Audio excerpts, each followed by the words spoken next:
Hey guys, we Hi, are live again for the first time in what feels like a long time.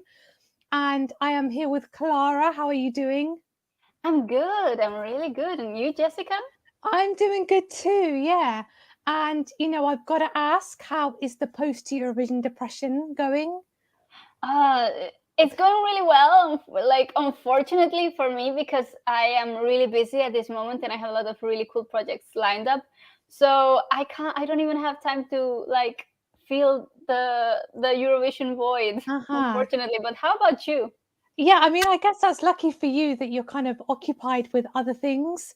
But it's for me, it's a lot better than what it was last week. But it's still not completely over yet. But let's go and have a look in the chat. We have Bailey. Thank you very much for your kind comments. And we have Gingerbread back again with something in Spanish that I don't understand. Querida Clara, dear Clara. Good evening Ah, to dear Clara and sweet Jess. Thank you, Gingerbread. And we have Maiko Ekstrom. Greetings from Finland. Hey, Now, hey. now, of course, Finland was obviously one of the big favourites this year, and it was the televote winner. So I'm just gonna start off by saying, would you have preferred a Finland win this year, or are you happy with a Swedish win? Personally, I would have preferred the Finnish victory because Karia brought something fresh to the festival and like some sort of music we were not used to for a Eurovision stage. And Loreen came with a very Loreen formula, which is Mm-hmm. fantastic for her. But I was more into Karia in that sense. And I remember being in Euroclub and the crowd going Yeah. crazy. Cha cha cha came on. That's one of my best memories, like seeing everyone vibing so hard to cha cha cha. Yeah, me too. I'm definitely more a fan of Cha Cha Cha than Tattoo. But at the end of the day, I think everything Noreen brought to the table made her a deserving winner in that sense. But yeah, guys in the chat, are you a Loreen or a Karia fan? Let us know. Let's see. Who do we have? We have Timo ESC fan. Hello. We have Hi. Twonk with a nice message for Clara. Ah, thank you. I'm so excited about my book. Actually, this is why I don't have post-Eurovision depression because I have my book coming out. Have you ever considered writing a Eurovision book? Maybe? Actually, no, but I've been asked that question before. And okay, Mhm. granted, there's like a Eurovision hint on my second book, but Okay. it's not like because it's about Eurovision. But the book is. I'm not sure if I'm able to like plug in my book here, but it's like a lot of fantasy and projections I had as a teenager. Like I want to do this and I want to be a rock star. Even if I'm a rock star, obviously I would want to go to Eurovision. So there's like slight conversation about like a music festival, but obviously for Okay. copyright reasons, I don't Yeah. name names, but like there's hints there. Cool. Well, you have to go and check out Clara's book to Yeah. find out about this. Let's see, not Eurovision related, but we did just get this news in, and it is very sad. Really? Yes, very sad indeed. Wow. I didn't know that. Yeah, literally like less than an hour ago. I probably now ruined No. the video for you No, now. no, no, no. It's fine. It's fine. But like, wow. Yeah, a You know, shock. some people, some icons, you think they're immortal, Yeah, and because they live in this imaginary realm, so time is very. It's like nothing in your mind for those people, and you also yeah. remember them like in their peak years. Mm-hmm. So, for example, when I think about Michael Jackson, Mm-hmm. I just think him like on the stage and being his more authentic self, but probably he didn't look like that or wasn't feeling like that when he passed away, or like Tina Turner also. So it's Yeah, fame is something very interesting, or becoming an icon is yeah, something, it I really think freezes so. you in a time frame. Mm-hmm. Yeah, it's a weird one. Anyway, we have Zavas from Canada. Hello Hi. to you. Miko, you listened to Cha Cha Cha many times. Cardia is super famous. Well, I think Eurovision definitely brought him up to that level. Hmm. I think he was fairly unknown before Eurovision, maybe. Definitely on a European level, but Miko, how was Karja regarded as in Finland before UMK? Actually, that would be would be very interesting to know. It's kind of turning into a Clara book session now. Oh, thank you. Thank you so much. Like dreams do come true. If it's not if you work hard, but if you work constantly, because you don't have to work really hard to make your dreams come true, but you have to work constantly. So if one day you do 3 hours of that work, but the next day you do 20 minutes, and the next day you do 1 hour, but the next day you do like 5 hours, it doesn't really matter the amount of work. It's not about hard work. It's about constant work. Yeah. And in the words of Lindsay Dracus, no dream impossible. Yeah. We have Vincent F. Cha all the way for you. We have Joanne Johnson. Hi. Hello to you. We have Catherine who's saying Finland. Woo. We've got Jessie Kuiper in the house. Rye Bailey wanted Finland to win, but happy for Loreen. That's pretty much my sentiments too. Mm-hmm. Gingerbread, you wanted Loreen, but didn't want another Swedish to win. Okay. We have Clabs. Hello Hi. to you. Reiki. And we have ESC Manga. Amelia, hello to you. You were all for a Karja win, but finally starting to feel better about a Loreen win. You think Karja will go down in history as an iconic entry? Yes, I think so too. Yeah, that's very true. This is like Neta and Eleni Fureira situation, where the whole Europe was just talking about Eleni Fureira, even after the festival was over. And for like the whole year, it was all about Eleni Fureira, and Neta sort of went quite unnoticed. So yeah, Loreen is like, we all know who she is, but like Karja is going to be the icon of this festival. Oh, I think so too. And I think also for his personality, which I think has just granted him many fans across Europe for like his funny laugh or his sweet kind of character. Yeah, I've pretty much just fallen in love with his personality, I would say.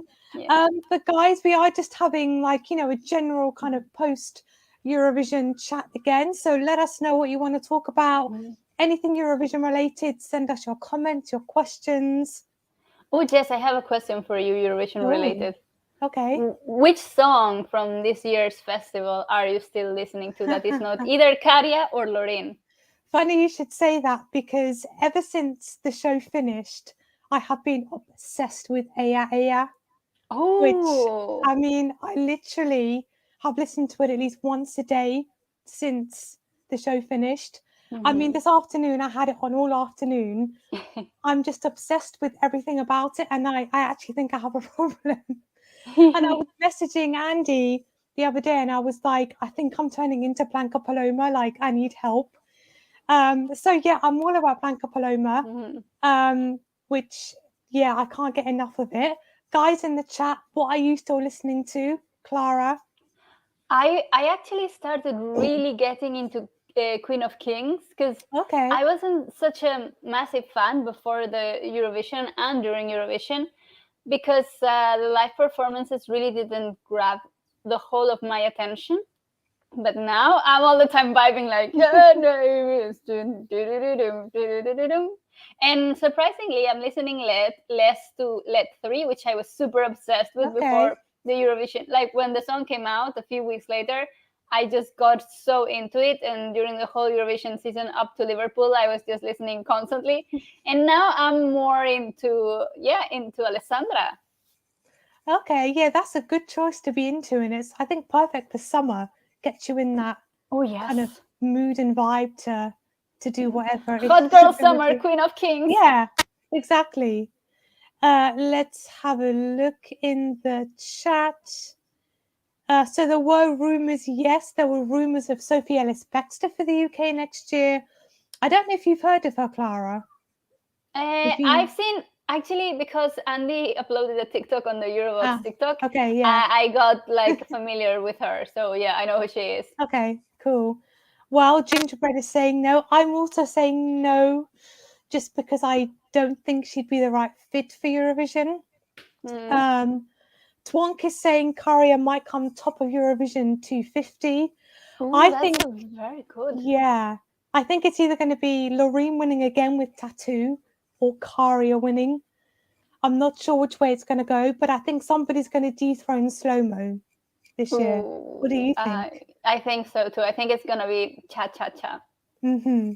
But Yeah. I'm very impressed that Slow-Mo dethroned Euphoria. Oh yeah, I was so happy when that happened. Nothing against Euphoria. No, but it's just really good to have some freshness. That is the main reason why a lot of people didn't want Loreen to win, because Loreen has had her time, and she's a great artist, and I'm fascinated by her. But I want more. I want to see the world. Yeah. What's other? We know Loreen, the artist. I want to see other artists. I'm so curious about what the world has to offer also. Yeah, me too. It's nice to get some variety, I would say.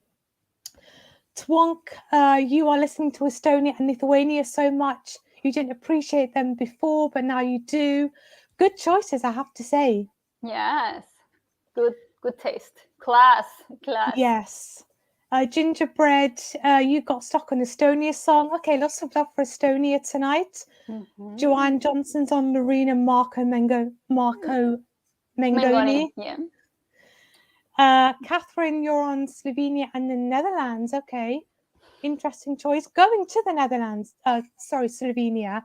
I personally think they were very underrated this year. And I was expecting them to get a top 10 finish for Slovenia, which surprised me. I don't know what you thought about this. Yeah. I was sort of not... I was expecting them a higher position, maybe not in the top 10, but definitely somewhere like around 14. From 12 to 14, I wouldn't have been surprised, because they do have that X factor. They're appealing to a certain audience. They're young, so they can have a long career, and that marketing wise is like very promising. And they do their own stuff, like they write their own songs, they play their own instruments. So it's not like they are outsourcing talent, which is very attractive and very good when it comes to business. So and they all are super charismatic and camera friendly. So I thought they would have charted higher. But again, I personally think some of the positions in Eurovision are not they don't define a career. Yeah, for sure. So I'm quite sure this is just the start for them. Oh yeah. And like you said, they probably were like one of the acts with the biggest charisma this year. And it's there's no doubt that they're gonna have like a huge career after this, in my opinion. So we have Carmen from SI. I don't have the flag emoji coming up.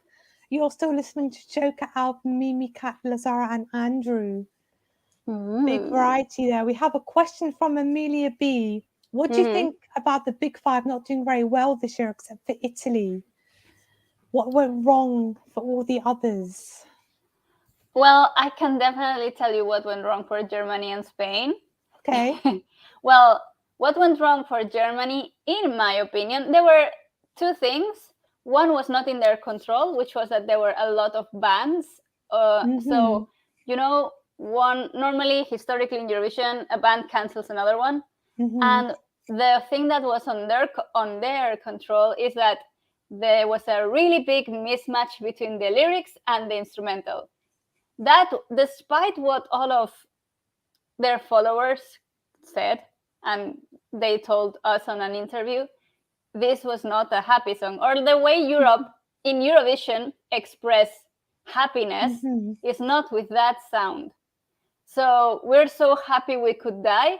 That sound of happiness is not the way culturally the rest of Europe perceives as happiness, at least on a Eurovision stage. So I think the message was lost, because we got the blood, we got the glitter, but the rest of the song it just didn't transpire enough on a Eurovision stage. Maybe you can go to a metal festival and that can be like the happiest song you can have on that rooster. But it's not that. That's not happiness. That's not the sound of happiness on a Eurovision stage.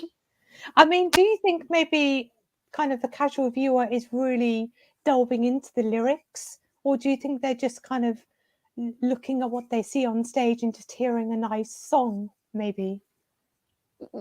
yeah, but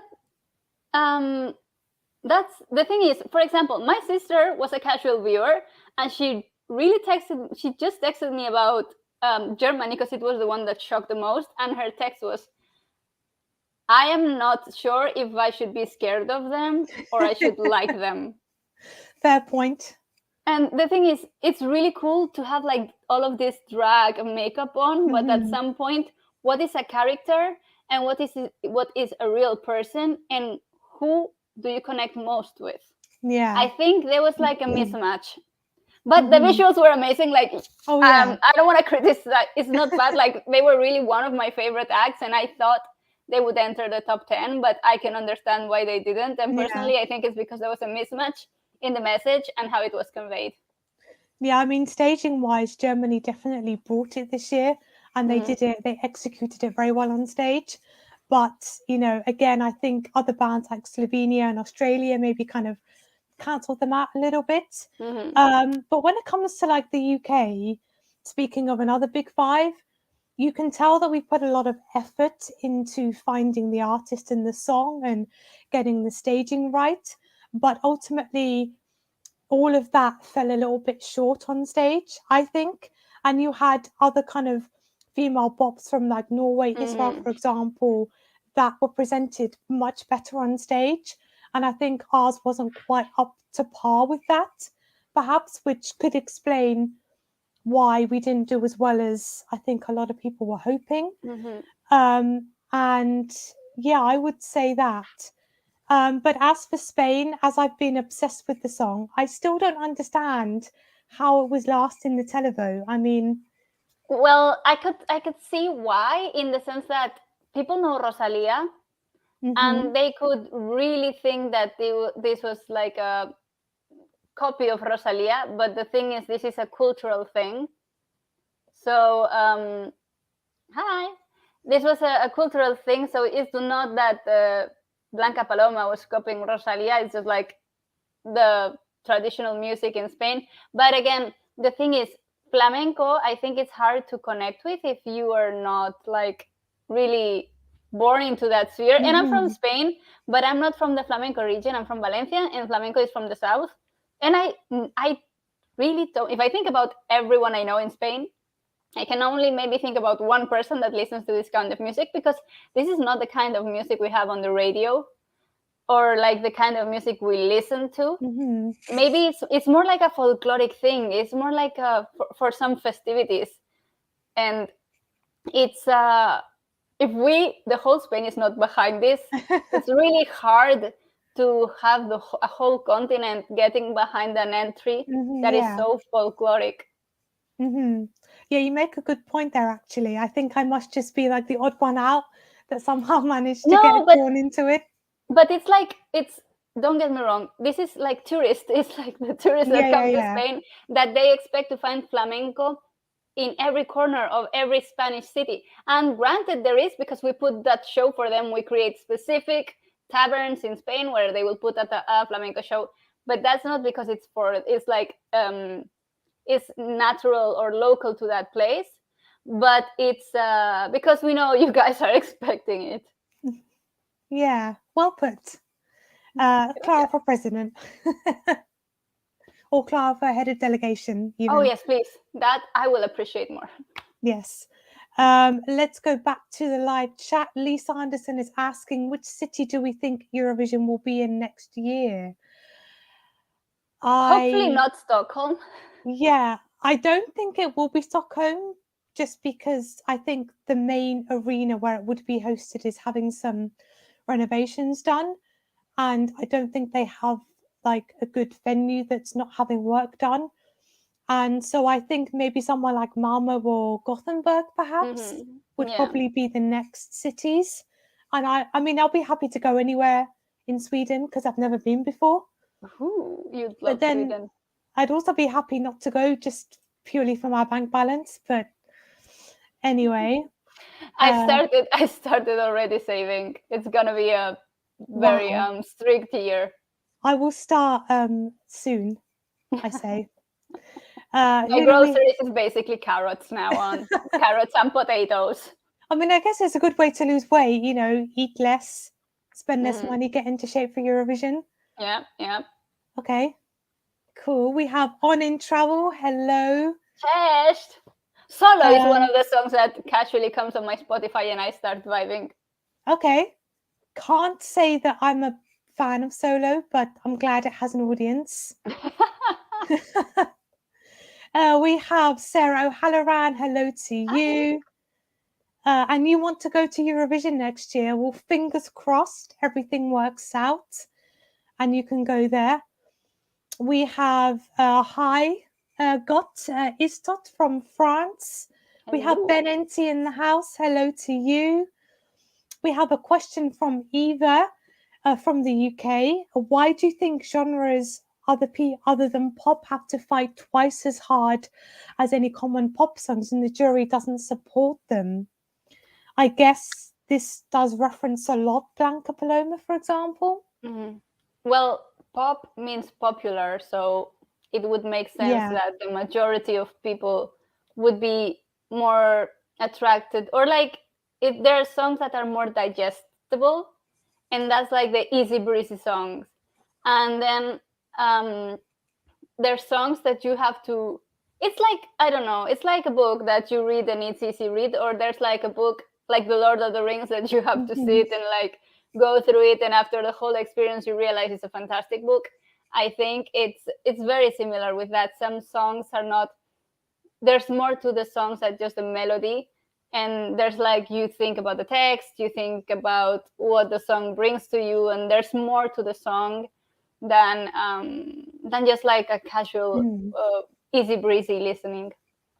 Yeah, I mean, I think when it comes to televoters, I think they would maybe go for something more safe and something more familiar. Mm-hmm. Oh, yeah, that's a good word. Yeah. So maybe something like, you know, Solo by Blanca, for example, you know, this very generic pop sound that they all know and love. But when it comes to juries, I think maybe they would maybe go for something more different and not strictly this kind of familiar pop route. Perhaps maybe these kind of music professionals, as I think the jury is supposed to be, maybe would have an interest in like flamenco music or rock music or whatever style more so than televoters, perhaps. That's my thought on it. Yeah, no, that's true. Yeah. And we made a really good point on the last live about maybe we should open the spectrum of who the jury is and not only get juries that are specialized in pop. Yeah, for sure. I think having variety is the key to getting a fair result. But let's see. Is not you're disappointed that Vesna hasn't won? But top 10. I know. That's way more than I expected. Yeah, me too. And I'm excited that I'm very happy for them that they got that position, because I wasn't very keen on their staging, and I was quite vocal about it. But I'm happy they managed to. The thing is, what I thought for the staging and what they did on the staging is it's like two sides of the same coin, but like they did get the message across. So I'm very happy for them. Yeah, I remember in many videos we were not sort of the biggest fans of the staging, but you know, even after all of what we said, it still somehow resonated with juries and televoters enough. So yeah, I don't know whether we were wrong in that, but either way, I'm happy for them that they got top 10. Let's see, DJ Parody, Sarah, Halloran, you hope for a Karia Loreen duet? It might happen. Yeah. They are actually really good friends, or like they're very friendly in their interactions off stage. So yeah, a bit of rap/pop. Let's do this. You're missing Boyan's face, Catherine. Me too. I think a lot of people are actually. Let's have a look. So yeah, Twonka saying Joker out on Wild Youth are doing a gig together in Dublin. That's cool. Alessandra and Loreen both having European tours coming up. Also, May Muller is going on a UK tour as well. And I think you can still buy tickets for that as well. And yeah, it just feels like suddenly all of these Eurovision artists are announcing like tours and gigs, and they're charting in all the countries, and it's just maybe the most kind of after Eurovision there's ever been. Yeah, maybe that's why I'm not hit so much with the post-Eurovision depression, because we still keep getting a lot of information or like news from the artist, so nobody's really on holiday. Yeah, it kind of seems like the actual Eurovision main event is over, but Eurovision in some form is still carrying on, and I'm not complaining. And there is a Eurovision like weekend happening in, I think, Prague, coming up in the summer. So I think tickets are still available. So yes, I see you plotting your next adventure. Yes. No, I have to go to Sweden for Eurovision. Oh my God, this is going to be so hard. Yep, sacrifices will be made, but it's all in the name of the Lord and Savior, Eurovision. So please, Serbia, win next Eurovision, or Croatia, or some country that's not a Nordic country, please. Or I guess in your case, Latvia, yeah. Latvia, pull it together, please. Or finally. In my case, the UK, please. No, you just had the UK. We just had it in Liverpool. You can never have too much Eurovision in the UK. Okay, that's so true. I really enjoyed Liverpool, so yeah. Good. Ben Enti, I think, agrees with you. German lyrics was poor for you. Yes. Sarah, maybe Lord of the Lost were too scary. I guess to some people they could have been. Blood and glitter, two most difficult things to clean out of a carpet. Very true. Very actually. True. We say it like we've had experience of cleaning blood out of a carpet. Wow. Well. Well. Yeah. Anyway, Ben Enti, you didn't understand Spain. France was a big disappointment. That's the thing. It's probably people didn't understand Spain. Why there was like this young girl like screaming and like her hand moving and like hysterical. It's it's my culture. Yeah, that was pretty much the reaction of my non-Eurovision friends. They just couldn't connect with it and didn't really understand what was going on. And they were like, I'm not sure if I like this or not. So I guess that kind of makes sense when you look at their televote score. Twank, you're saying the UK felt like an interval act. Interesting comparison. It seemed like the show ended after Croatia performed. I was very happy with their performance. The UK or Croatia? Croatia. Okay. They had an interesting performance. I can't say I'm the biggest fan of everything I saw on stage, but it definitely was memorable and something that I think is going to be talked about for many years to come within like the Eurovision community. Yeah, I can see that. Ben Enti, you're upset with the UK, but it's more a radio song. Didn't maybe translate enough on stage, which is a shame. And Twank, it's a studio song. She's a great. May Muller is a great studio artist. Maybe, and she was really entertaining on stage. But you know, you can't compare to the vocals of Loreen or Monica and Kite. But she still gets the job done. So she's still an artist, in my opinion. And she should still be proud of everything she's achieved, nonetheless. Twank agrees with you, Clara, about Spain's entry. Anna thinks that Spain should have been high with the juries, should have been at least top 3. I think at least that's what people are expecting anyway. Let's have a look. Keep the comments coming, guys, about what your thoughts on anything related to this year's contest. Sarah, you're hoping that Malmo will host Eurovision next year. Gingerbread, yes, you just need a mortgage for Sweden. I think we all do. Carrots and potatoes for a year. Oh, gone way far down. Let's have a look. Ben Enti would like a new city. Okay. The good thing about Malmo is that they've already hosted a Eurovision, so like the structure might already be in place. Yeah, and that was a great Eurovision, so we know that Malmo knows how to party. So we have Janet K from Germany. Hello to you. Guten Abend. We have Mark Bugard. Hi, girls. Hi. Mark, we met you in Liverpool. It was so nice. Yeah, I remember that. I remember a jolly demoiselle.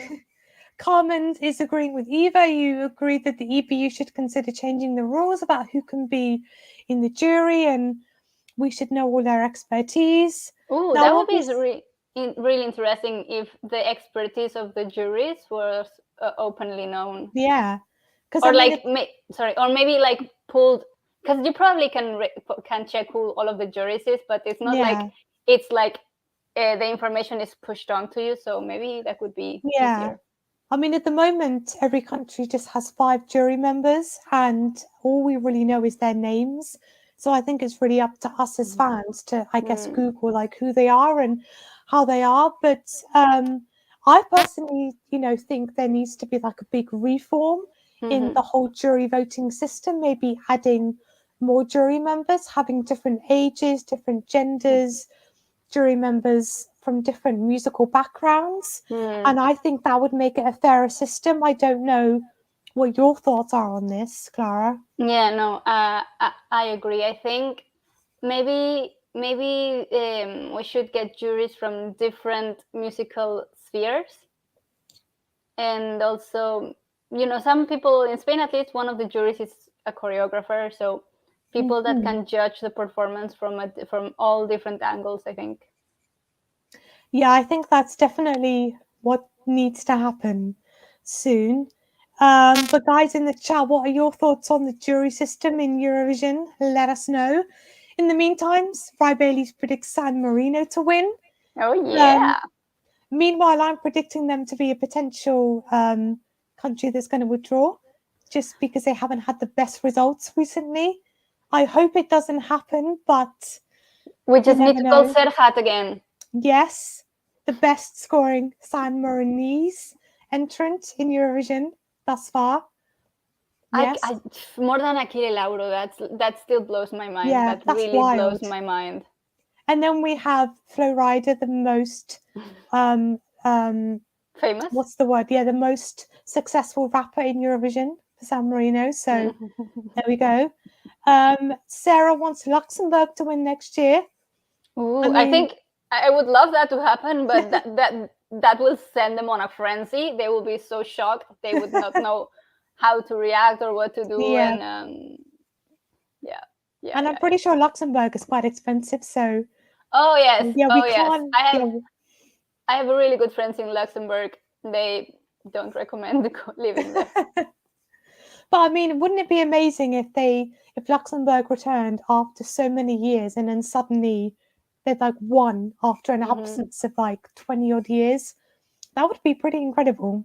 It would. Yeah. Hopefully they would make a budget for the rest of Europe to attend the show next year. Fingers crossed. Mark, what a Eurovision 2023. Liverpool, thank you so much. We agree. Twonk is saying pop is too generic a term to describe music in Eurovision. You can't just have an easy song to listen to. People need to love it enough and actually vote for it. That's a valid point. I do think for some people, they will just vote for easy, familiar likability. But for some people, they actually need more.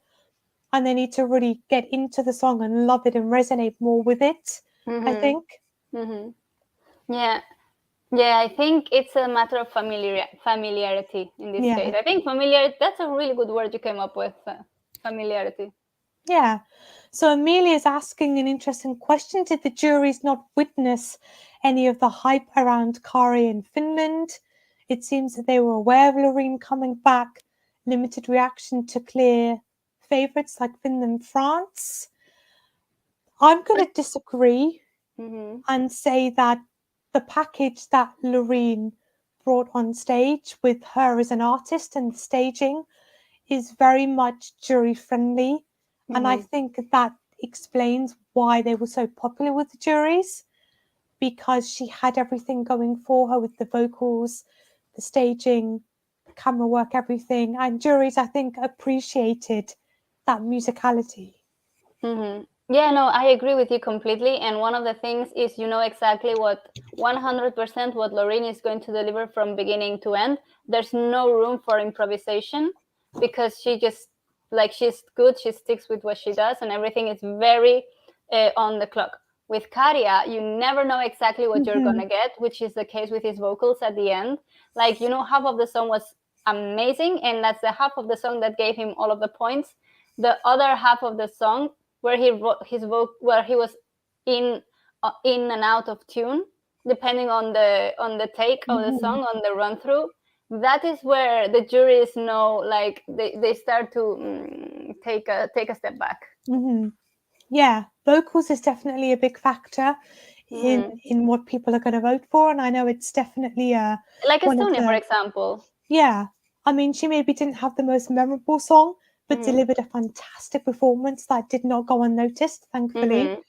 And she delivered all of her run-throughs we saw in the rehearsals, which I'm quite sure some of the juries do have access to those rehearsals. They will see that all of the rehearsals, she sounds exactly the same. There's no bandwidth where she might like struggle ever so slightly. No, so that's what the juries are voting. Yeah, totally, 100% agree. Let's have a look. Ben Enter, you're surprised Norway didn't do better in the jury. Didn't she come third? With the televote, yes. But with the jury, she was, I think, kind of mid-table. Makes sense, because this is another example of how the vocals were not steady through all of the run-throughs. Yeah, the performance as a whole, I think, was very good, but obviously you have to take into consideration every part of the performance, and sadly some things weren't as good as others, so I guess that, in my opinion, would explain it. Let's have a look. We have Mark. Hello. You're looking forward to next year. You feel like Sweden will put on an amazing show. Definitely. We've seen more recently in 2013 and 2016 just the level of amazingness and incredibleness that Sweden was able to produce with Eurovision. And I think 2024 is going to be nothing short of just incredible, in my opinion. And I'm so excited to see. And I can't hide it. Let's have a look. Jay Stan, hello. Hi. Apologies if it's already been mentioned, but how exciting is it that we have 4 Eurovision songs in the UK chart? I know we haven't talked about this. I don't know if you're very up to date with the UK charts, Clara. Oh, I've seen it. I've seen, even if I'm not updated with the UK charts, I am updated on Instagram with all of the Eurovision accounts. So I know, and I think it's wonderful and fantastic. And it's really beneficial for the festival and for us, because now all of our friends will know that we're not crazy. Yes. I mean, you know, as a Brit, this almost kind of feels like a fever dream. Like, to have 4 songs charting in the UK charts after Eurovision, like actual Eurovision songs doing well, still just like blows my mind. But it's incredible, the turnaround, because kind of, I think pre-Sam Ryder, this would never have happened. You would have maybe had the UK song somewhere low down in the charts, but other than that, you wouldn't have really heard of Eurovision after the final. So about this, and hopefully this continues and this carries on. We have a question from Mila Glico. What is your opinion about Lazara and her songs? Clara. I thought everything was there. She had the stage presence, the visuals were amazing. I think what didn't work on her favor is that she came across a little bit cold on stage and like very standoffish. Is that a word? I mean to say that she wasn't warm. She wasn't a person. She was like an icon. And you want to vote, as we've been saying, to what feels familiar. And she didn't feel familiar. You couldn't relate to her. You maybe wanted to be like her, but you couldn't connect.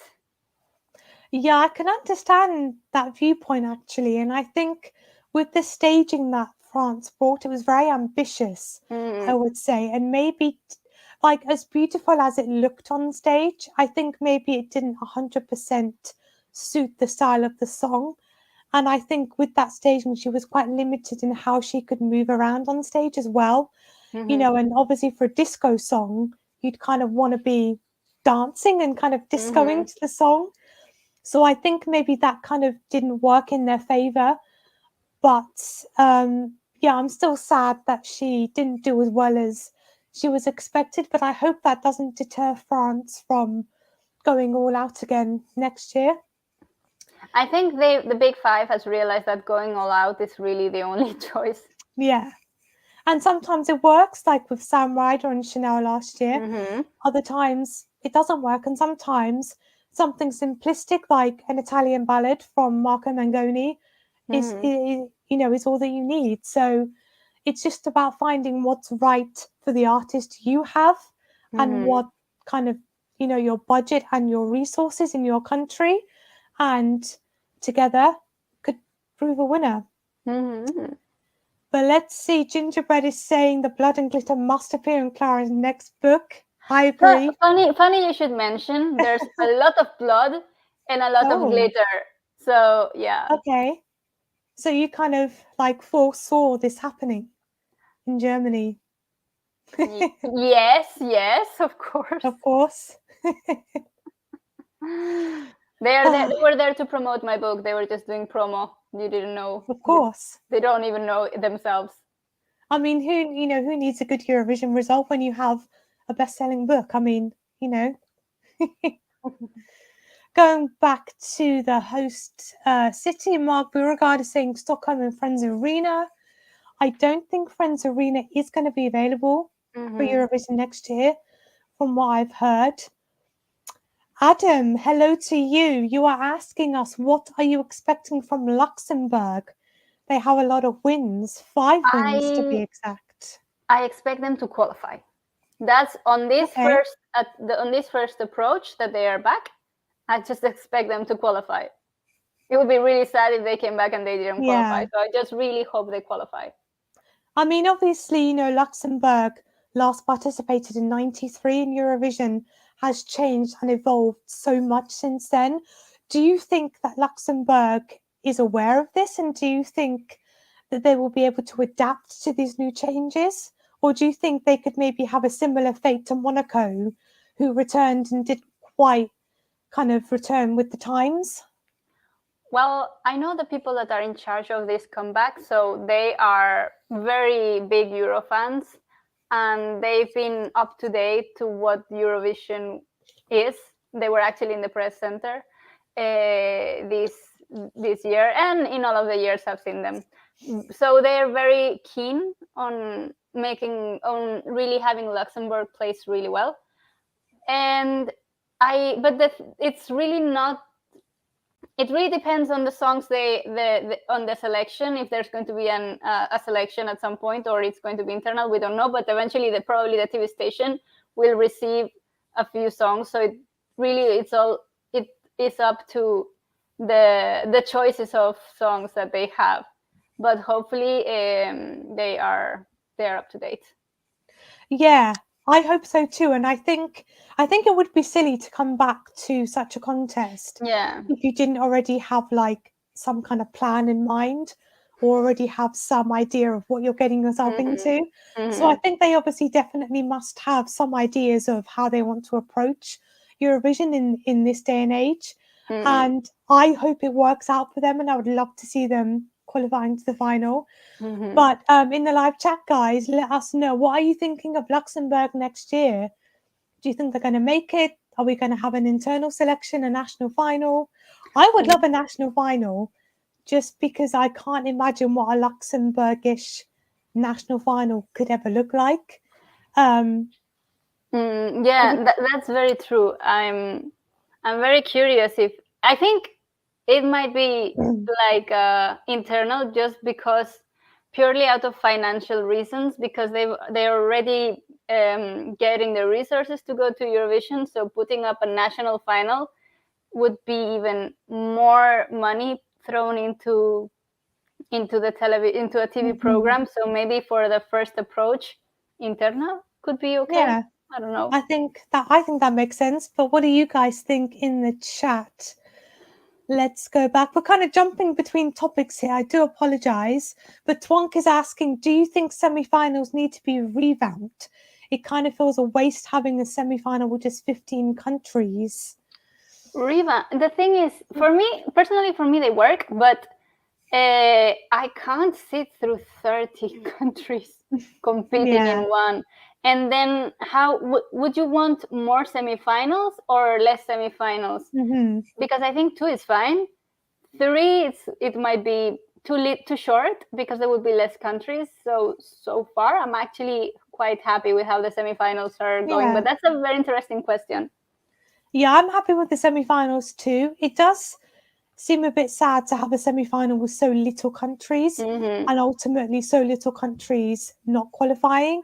But I personally don't see any other viable solution at the moment because having a final with 30 odd songs would never work.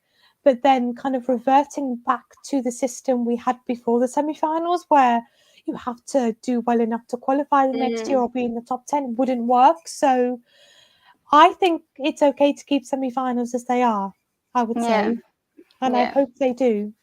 I think it's fair to get all of the countries in the semi-finals. Actually, I would prefer the big 5 would also, or the big five, and would also go to the semi-finals because that will benefit them in the sense that more people would listen to their song. Not the casual viewer wouldn't just listen to the song on the grand final night. There would have also been a possibility to see the whole performance live on the semifinals, even if they are shown on the semifinals, but see them like performing live and interacting more. I don't know. I don't think the big 5 should be there, but what do I know?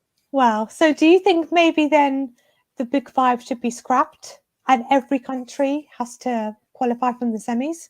I think it would be fair. It would be more fair for everyone. I mean, yeah, it would be fair. It would be the fair option.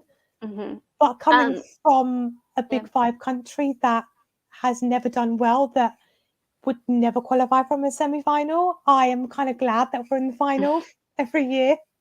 But then the thing is, televisions would put more effort in choosing the artist and the song. So yeah, that's a good point, actually. Okay, well, I hope it doesn't happen because I like the fact that my country doesn't have to go through that. But I do agree that it would be nice to see the big 5 and the host country performing their song in full in the semi rather than us just seeing a clip. I think that would be better. Joanne is saying, do you think Luxembourg will be invited next year to attend without having to qualify? So I do believe they're going to be participating as normal, and they would have to participate in the semi-final first. I don't think it's going to be an Australia situation. Yeah, no. I think Luxembourg will have to qualify as all of the rest. Gingerbread is asking, were we in Tel Aviv? Yes, we were. Did we find it expensive? Yes. Yes. Yeah. It was at that time. It was the most expensive Eurovision I had been on. Yeah, I'm thinking, did I borrow money from my parents at that point? I think my dad gave me 300 euros for the flight, but the rest it was all paid by me and my salary. Yeah, from what I can remember, it was a little bit expensive, but not like kind of breaking the bank expensive. Yeah. Also, I started saving too late, so now that I know it's in Sweden and I'm definitely going, I am definitely. Yeah, prepared Eurofans. We like to see this. Right, Bailey, you think Georgia will withdraw? I hope they don't.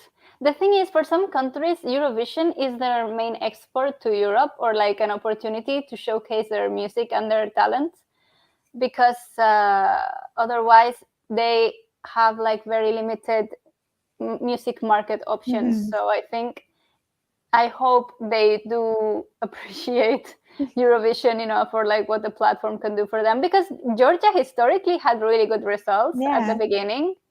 And so please, Georgia, don't retire, don't withdraw. Yeah, I don't want them to either, but I think possibly they might take a break, just purely because they haven't qualified since 2016. And the same with Latvia, they haven't qualified since 2016 either. And I think Then maybe sorry, go ahead. maybe the broadcasters might be thinking, well, what's the point in us spending so much of our money for this if we're not going to maybe get the results we want, or we're not going to qualify, perhaps? I think then they should just change the selection, the way they select the artists, because if they had really good results at some point and then they had a cascade of bad results, it's not that the system it's not that Eurovision isn't working, it's that their internal, like their country system is not working. And I can say that for Supernova and Latvia, because the songs you have in Supernova are, sorry, boring as F. It's not that they are very Latvian. They are Latvians thinking about, sorry, I have a fly here. There are Latvians thinking about the Latvian market. And that is what always hinders Latvia's chances, because Latvia is a very particular nation. And how do I know? Well, I'm currently in Latvia and I spend a lot of time here. So they just assume that the rest of the world is going to gravitate to their sound, and it's not the case. Actually, I think Citizeni was a really good chance to qualify. They just had their staging wasn't the best. Well, I mean, they almost made it this year. They were only, I think, 3 points behind qualifying. So maybe this year wasn't as Latvia sounding as previous years. Who knows? But yeah, that's an interesting viewpoint. Yeah, and I love that there's now like some sort of Instagram reel TikTok petition of a guy that made a whole TikTok about why it's time to send Markus Riva to Eurovision, because everything else has failed. And it is true that they just block Markus. They allow him to get into Supernova and he never advances or he never goes to the final. And I admire his endurance for trying and not giving up. So maybe it is time for Markus Riva to go to Eurovision for Latvia. Yeah, I mean, I wouldn't be against that. You know, maybe they could give Supernova a break, have a rethink of their national final. In the meantime, internally select Markus Riva. With a good song. Yes. That's the hard part. That's key. Yes. A very European-friendly song, I would say. But let's go back with meaning behind the lyrics. We don't want songs with empty lyrics. Don't just put like words together that sound good together. No, there has to be like a message with weight. Or you could just hire Clara to be on your delegation. You can also do that, yes. I'm available. Let's have a look. Mark Beauregard, Sweden was your winner, but you felt sorry for Karia. Venika, you're saying you don't think we should get rid of the jury points, but maybe some reforms. Maybe 20 instead of 5. Maybe a different split between jury televotes. I personally am happy to keep the 50-50 split. I think it's the most fair because each side gets an equal say, in my opinion. And Mark, you think that Luxembourg will do very well in Sweden next year? Well, we can only hope at this time. Let's have a look. Eva, good point made. Eurovision is pretty much dependent on the wider audience. It's not just juries that listen to the song. So maybe giving them a smaller proportion in voting, 30% max. That works well in Finland. I mean, surely the juries would make up part of the wider audience, no? I mean, the thing is, it's true what you say, that people are like the wider audience is the one that listens to the song more often. So it really doesn't matter about how an artist really charts in Eurovision, because if it's true that the wider audience is the one that listens to the song the most, they're going to be successful regardless of where they place in Eurovision. For example, Hola mi bebé, Urs from Romania. He's super popular and didn't end very high in the Eurovision chart. Karia is going to have now a world career. Doesn't really matter. Sometimes it really doesn't matter where you place in Eurovision because the exposure itself is good enough. Yeah, for sure.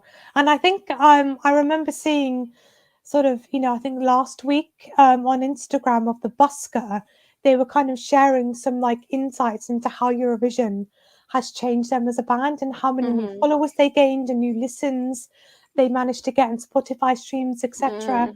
And for like a small band like the Busker that doesn't really have a lot of fame outside of Malta, something like this is just absolutely huge and it's only going to do them the world of good. So yeah. Same with Joker Out. They were showing us their stats, and at the beginning of the Eurovision season, 90% of the fans were Slovenian. Then they lost that 90% to it was split between UK and Spanish fans. So okay. Oh, I wouldn't have expected Spanish fans to love Joker Out so much. Spanish people love everything. Okay, that's good to know. If they have enough time, they will love everything.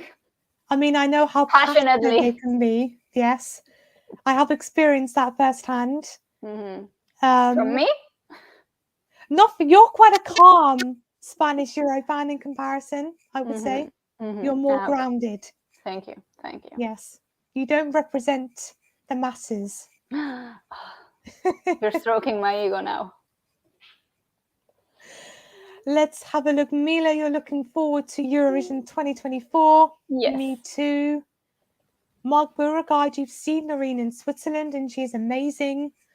I've not seen her properly live, but on a TV screen, she sounds amazing, I can say. Let's have a look. Amelia, can we take a moment to appreciate how amazing Israel was? Vocal, staging, fashion, dance break. Clara, you predicted this top 3 and it almost happened. No, it did happen. It did happen. Did. Yes, it did. It did happen. Yeah, for me, this was so solid. But it all came together when I saw her rehearse. Because, the song was catchy. Like, on Spotify, it was like, I was vibing to it. But, like, But then I saw her, and it's her charisma and, like, the way she threw herself on the floor. And the dance break, was just... Yeah. It was just such a moment. It was a moment. It was the moment. Yeah. So, for me, it was like, okay, I'm sold. This is like another fuego that just like Eleni Fureira, she did in the promo. She just went on this rehearsing stage and bam, worked her magic. Yeah, I never saw this as doing as well as it did. And I did think, like, maybe were you a bit crazy to think it was going to be top 3? But you are not crazy. Mama knows best. But I was very surprised by their jury score. I didn't expect it to be, I think it was second with juries. I thought this would maybe be more a televote song than a jury song. But I guess the sleekness of everything and how highly polished everything was appealed to the jury. So I think it worked. The instrumental is also very well built. Yeah, for sure. So like the quality of the production of the track is really, really good. But I think if they were to kind of keep this up and to send maybe entries like this or high quality entries like this again and again, we could be looking at another Israeli win in the near future, maybe, potentially. But let's go back to the chat. Sarah, you're sad for Greece not qualifying. Yeah. I'm sad too, but I think it was expected given the performance he put out on stage and the staging. I have to say that I don't think that is a performance that would define Victor Vernicos as an artist, because I don't think, and this was something we were commenting within Eurovox during that week. That didn't feel authentic to him. It wasn't like it felt like he was being directed, or like they had put the staging for him and the whole movements for him. And then we went to see him at the Cavern Club, and he was performing their acoustic with his guitar, and that felt like a potential artist. So probably he's just going to dive away from that performance and just create his own style. He's only 16, so he can do that very easily, and that can be just an anecdote. Exactly. For me, that doesn't define his career. Yeah, I mean, he had a great song and his vocals are really good, but the staging for me just was a letdown. And I think that was what cost him qualification. ultimately. But, because he is so young, it would be great to see him back in a couple of years, something more true to himself and more being himself on stage. Would love to see that. And we have Mr. Whatever. What do you think Gustaph did to go from the bottom of the odds to top 10 in the final? Like, there is no revamp. Staging was an upgrade, but was still very similar to the original. I think it was his personality and his charisma. I think people watched the interviews and he made sure he was available and approachable. So, and he also was speaking of an era with which most of us, at least the interviewers and people at the press center, we lived that era.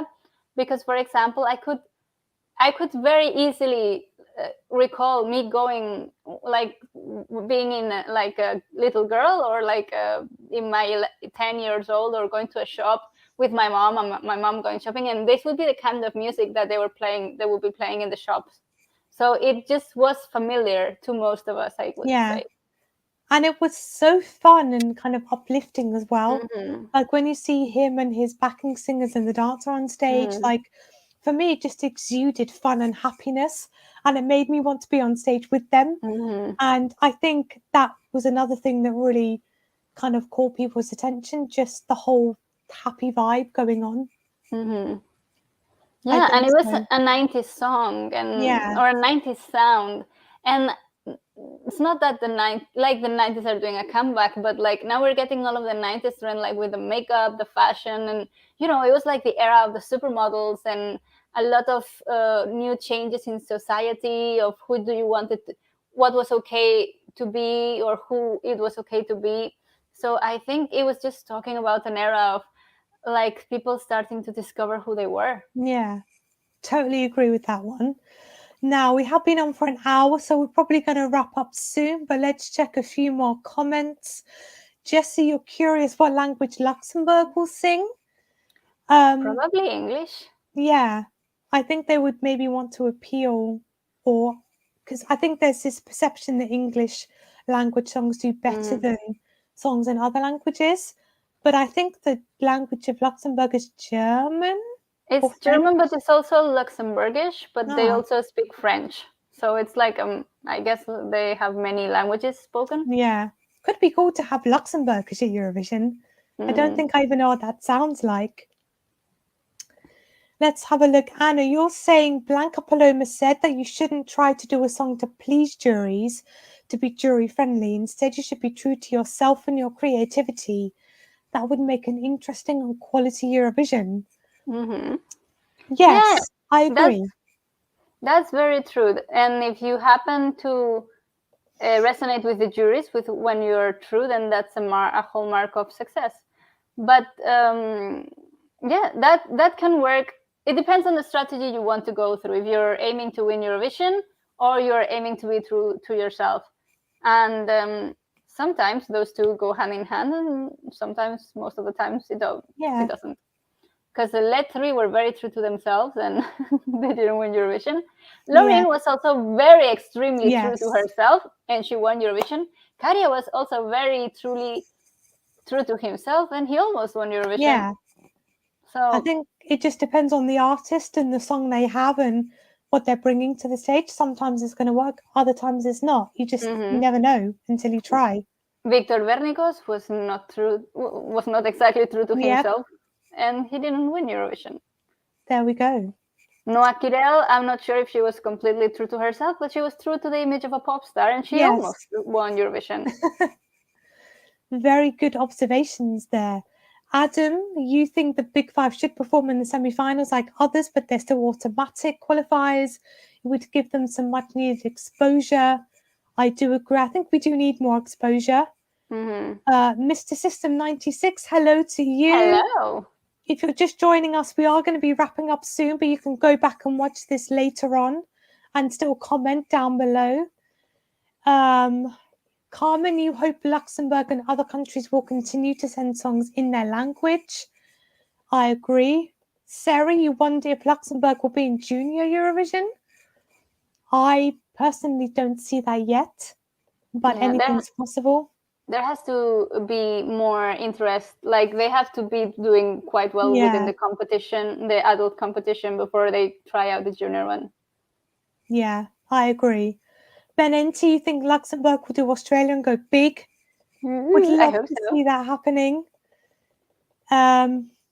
Let's see.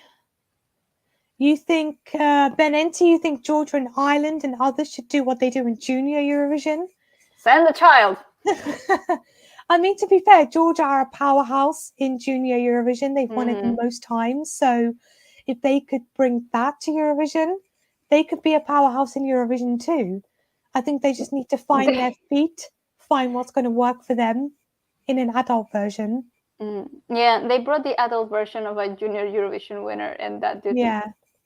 So yeah, okay, Georgia, keep it together. Find a solution. Find a solution to this. Yes, find a solution, because I mean, I feel like they've tried. They've had internal selections, they've had national finals, they've gone down like the Voice X Factor route, and it's not quite worked for them. So I'm not quite sure where they can go next, but I'm sure they'll figure something out. Let's have a look. Reiley, you say Cyprus is doing a national final next year. Oh, nice. Yes, they are. It's expected to be like a big show, apparently, from what I've heard. So I'm excited to see where this is going to go. And I think we've been live for over an hour now. I think we're going to wrap it up here. And as Gingerbread says, good night. Good night. Thank you all for joining us. Thank you for your comments, your questions. Thank you for supporting us still. And if you're new here, don't forget to give this video a like, to subscribe, share our video, check out our social media. We have TikTok, Facebook, Instagram. Have I missed one? Twitter, even. We also have a website. Check that out for the latest Eurovision and Junior Eurovision news. Good night to Benenti. Good night. Good night to Carmen. Thank you, Clara, for joining. Thank you. And guys, buy my book. Yes, buy her book. And yes, buy her book. Actually, I don't mind if you buy it. Just read my book. I would be happier if you read it. Okay, we need to read it and find the blood and glitter. Oh, yes. That's a challenge. Yes. But guys, thank you very much. And until next time, see you.